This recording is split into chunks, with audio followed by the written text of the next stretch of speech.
ఓం గురుభ్యో నమః.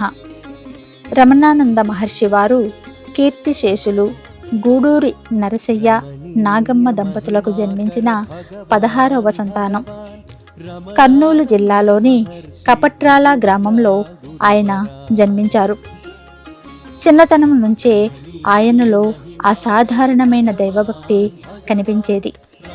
కేవలం 7 సంవత్సరాల వయసు నుంచే వారి ఇంటికి దగ్గరలో ఉన్న కనకదుర్గమ్మని అత్యంత భక్తి శ్రద్ధలతో ఆరాధించేవారు. ప్రతి మంగళవారము, శుక్రవారము అమ్మవారికి పసుపు, కుంకుమ, పూలు, నూనె సమర్పించేవారు. చిన్నతనంలో ఎక్కువ సమయం అమ్మవారి ఆలయంలోనే గడిపేవారు.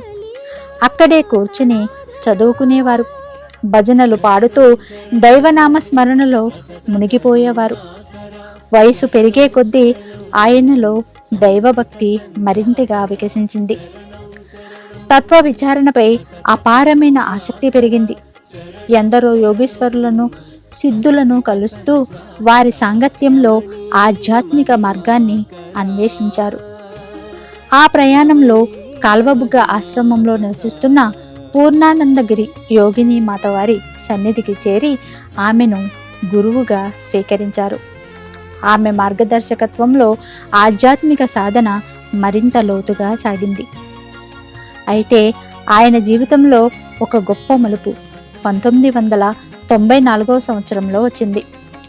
ఒకరోజు దేవతల ఫోటోలు కొనుగోలు చేయటానికి మార్కెట్కి వెళ్ళినప్పుడు ఒక వ్యక్తి, బాబు, ఈ షిరిడి సాయిబాబా ఫోటో కూడా తీసుకోండి అని సూచించాడు. మొదటిసారిగా సాయిబాబా వారి చిత్రాన్ని చూసిన క్షణంలోనే మహర్షి వారు చెప్పలేని తన్మయత్వాన్ని, దివ్యానందాన్ని అనుభవించారు. అదే రాత్రి షిరిడి సాయినాథులు స్వప్నంలో దర్శనమిచ్చి దివ్య అనుభూతిని ప్రసాదించారు.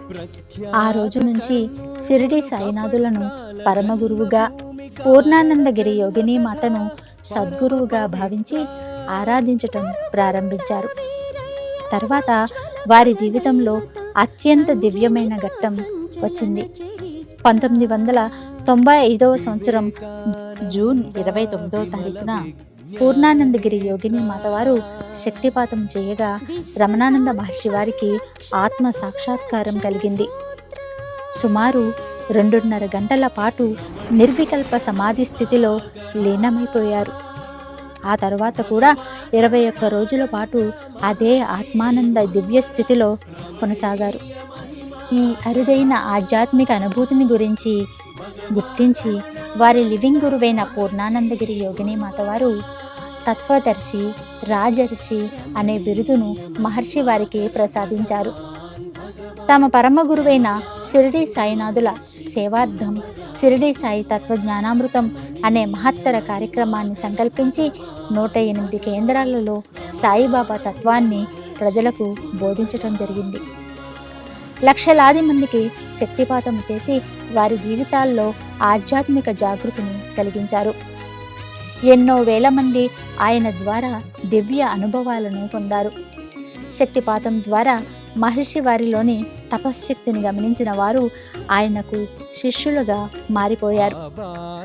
ఆయనలోని ఆ దివ్య శక్తిని ప్రత్యక్షంగా చూసిన పూర్ణానందగిరి యోగిని మాతవారు ఇతను రాజర్షి కాదు, మహర్షి అని శక్తిపాత సిద్ధ యోగీశ్వరుడు అనే అత్యున్నత బిరుదును ప్రదానం చేశారు.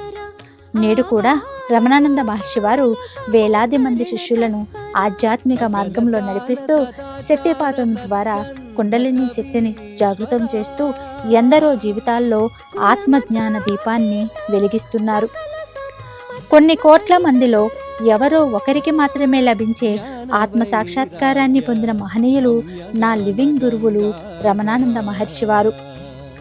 మహర్షి వారు మాటల గురువు కాదు, చేతల గురువు. రమణానంద మహర్షి వారు తమ పుత్రికలైన భవానమ్మ, శివానమ్మలకు ఆధ్యాత్మిక స్థితిని పరిశీలించి వారు చేస్తున్న నిష్కామ సేవలను, అనన్య భక్తిని గుర్తించి వారికి ఉన్న శుద్ధ సంస్కారము, పరిశుద్ధమైన మనసును గమనించి ఆత్మ సాక్షాత్కారానికి అర్హులుగా భావించి వారికి ఆత్మ సాక్షాత్కారాన్ని ప్రసాదించారు. అటువంటి మహనీయుని నా గురుదేవుని ఆత్మ సాక్షాత్కార దినోత్సవం సందర్భంగా నా హృదయపూర్వక శతకోటి ప్రణామాలు తెలియజేస్తున్నాను. గురుర్ బ్రహ్మ, గురుర్ విష్ణు, గురుర్ దేవో మహేశ్వర, గురుర్ సాక్షాత్ పరబ్రహ్మ, తస్మై శ్రీ గురువే నమః. ఆత్మ సాక్షాత్కార దినోత్సవ శుభాకాంక్షలు గురుదేవ. మీ ఆశీస్సులు ఎల్లప్పుడూ మా మీద ఉండాలని ప్రార్థిస్తున్నాను. జై గురు రమణానంద. జై జై గురు రమణానంద.